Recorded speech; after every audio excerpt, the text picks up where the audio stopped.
ליאונרדו די סרפיירו דה וינצ'י נולד ב-15 באפריל 1455 בכפר אנקיאנו שצמוד לעיירה וינצ'י בחבל טוסקנה שבאיטליה.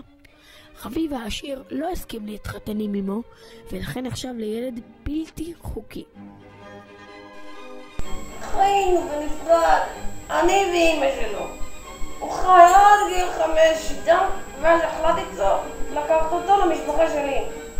שלחתי אותו למורה למתמטיקה, בהתחלה רציתי שהוא יהיה בנקאי. הוא היה עילוי בתחום הזה. אבל לדעתי הוא היה מוכשר לא פחות בציור.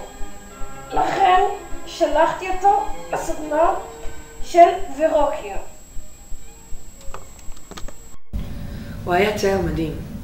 קיבלתי אותו ב-1466 בסדנה שלי בפירנצה. היו המון מתלמדים בסדנה, והוא היה מהמוכשרים שביניהם. כשציירתי את טבילת ישו, החלטתי להיעזר במתלמדים שלי. ביניהם היו ליאונרדו ועוד נער אחד, בוטיצ'לי. אתם בטח מכירים אותו, כאמן שצייר את לידת ונוס. ליאונרדו צייר את המלאך. הייתי גאה בו. הוא צייר את המלאך בצורה מושלמת. האדם היה הנושא העיקרי ביצירות מתקופת הרנסאנס, ולכן היה דגש מיוחד על הקפדת ציור הבעות הפנים במדויק. אחד הגורמים לזה היה הזרם ההומניסטי, שהאמין כי האדם נמצא במרכז העולם. בשנת 1472 ליאונרדו התקבל ללקוס הקדוש. זו הייתה כמובן גילדה בפירנצה שכללה אומנים ורופאים, אבל למרות זאת הוא החליט להישאר 4 שנים נוספות בסדנה של ורוקיו. אם אני זוכר ציור מסוים של ליאונרדו מהסדנה, ברור. בין 1472 ל-1475, אם אני לא טועה, הוא צייר את הבשורה. את המלאך גבריאל מודיע למריה שהיא עומדת ללדת בן, את ישו כמובן. כל פרט בציור נראה מדויק ומציאותי. כמו המכשיר הזה, איך קוראים לזה? המצלמה. כל הדמויות נראו כאילו יש להן נפח, לא כמו הציורים הנוצריים המוקדמים. בתקופת הרנסאנס הקפידו יותר על הדיוק של פרטים קטנים גם בציור וגם בפיסול. התמקדות בפרטים הקטנים נתנה לציור מראה אמיתי יותר, אופן ציור זה נקרא ריאליזם. הוא היה משקיע כל מה שיכל, אפילו בפרטים הכי קטנים בתמונה. תסתכלו לדוגמה על הסמלה של מריה. כל כפל נראה מדויק. דרך אגב, אני לימדתי אותו איך לצייר את כפלי המד, אבל לא חשבתי שהוא ישתמש בטכניקה הזו בכזה דיוק. גם הגילופים על שולחן העץ, פשוט גאונות. וגם השימוש שלו בפרספקטיבה. לאו היה גאון בפרספקטיבה. הוא היה מקדיש שעות בכל יום להתבוננות בטבע, בערים, בעמקים, ביערות, ועוד. הוא היה יודע בדיוק איך לסדר את כל הפרטים בתמונה, ולהתאים את מרחק כל אחד מהם לגודל שלו. פרספקטיבה היא טכניקת ציור שיוצרת אשליה של עומק ומרחק. כאשר מציירים בעזרת טכניקת הפרספקטיבה, הציור מצויר מנקודת מבטו של המצייר ולא בהכרח בצורתו המקורית. למשל, כאשר מציירים כביש, ככל שהוא רחוק יותר, הוא הולך ונהיה צר יותר, ולכן הכביש לא יצויר בהכרח בצורת מלבן. בנוסף, כאשר מציירים דבר רחוק יותר, מציירים אותו קטן יותר על הדף.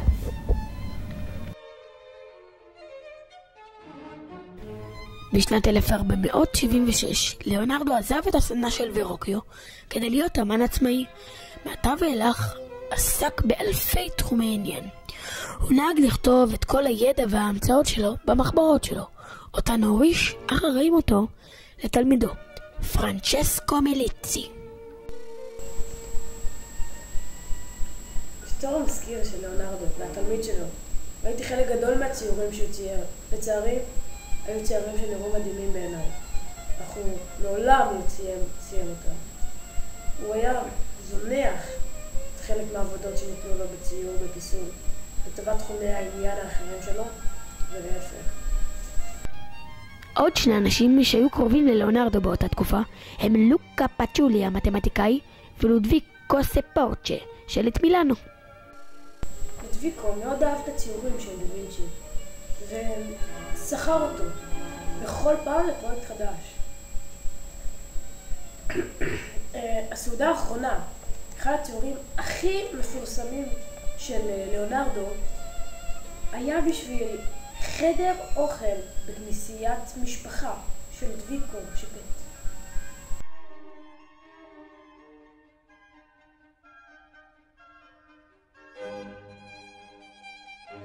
ליאונרדו היה חוש הומור לא רע, ולכן הוא צייר בידיה של צ'יצ'יליה דווקא סמור. הסמור בלטינית נקרא גאלה, זהו משחק מילים עם שם המשפחה של צ'יצ'יליה, גלרני.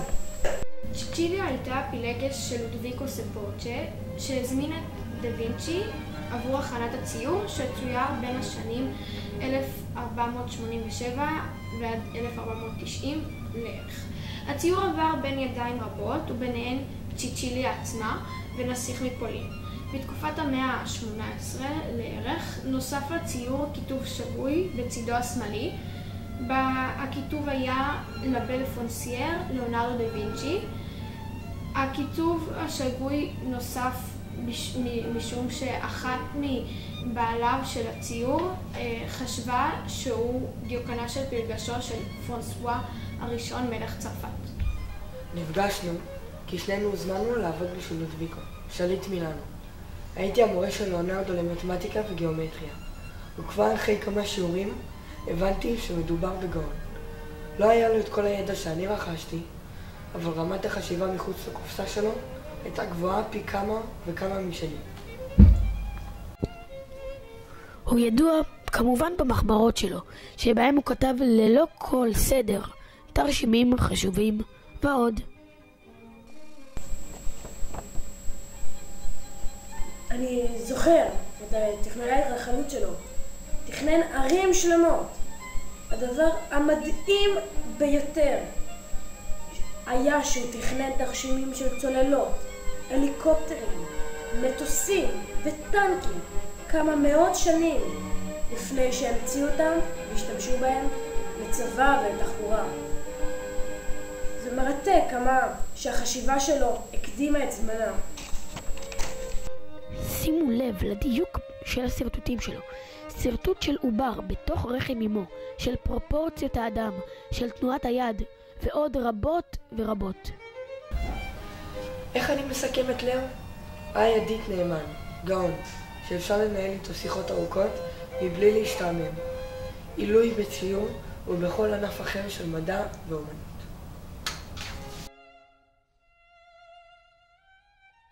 בשנת 1516 עבר ליאונרדו לצרפת, שם קיבל את התפקיד המכובד והרשמי צייר המלך, אצל פרנסואה הראשון מלך צרפת, שמת שם בשני במאי 1519.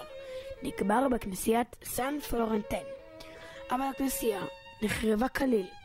לפני כ-150 שנה טען אדם שמצא את עצמות ליאונרדו דה וינצ'י וקבר אותם בכנסיית סן הובר. האם עצמות ליאונרדו באמת נמצאו? את זה עוד לא נדע. The End.